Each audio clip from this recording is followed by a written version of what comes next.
أن لن نجمع عظامه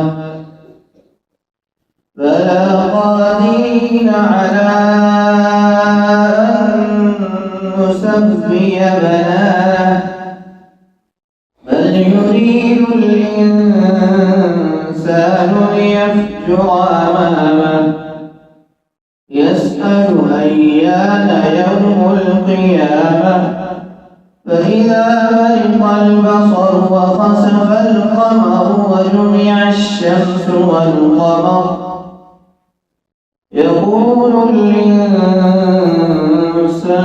يومئذ أين المفر كلا وزر إلى ربك يومئذ المستقر ينبأ الإنسان يومئذ بما قدم وأخر بل الإنسان على نفسه بصيرا ولو ألقى معاذيرا لا تحرك به لسانك لتعجل به إن علينا جمعه وقرآنه فإذا قرأناه فاتبع قرآنه ثم إن علينا بيانه كلا بل تحبون العاجلة وتذرون الآخرة وجوه يومئذ ناظرة إلى ربها ناظرة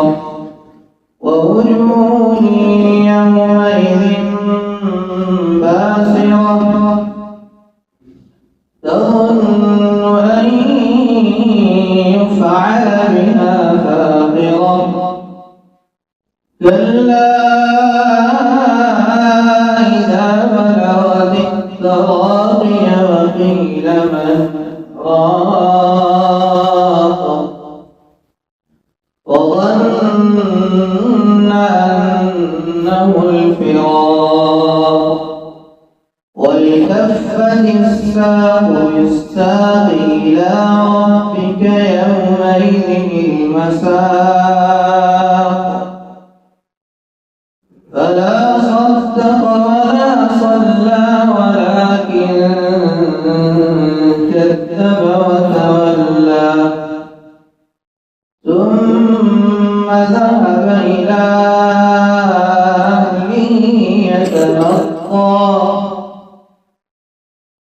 أولى لك فأولى ثم أولى لك فأولى أيحسب الإنسان أن يترك سدى ألم يكن نطفة من مني يمنى ثم كان علقة فخلق فسوى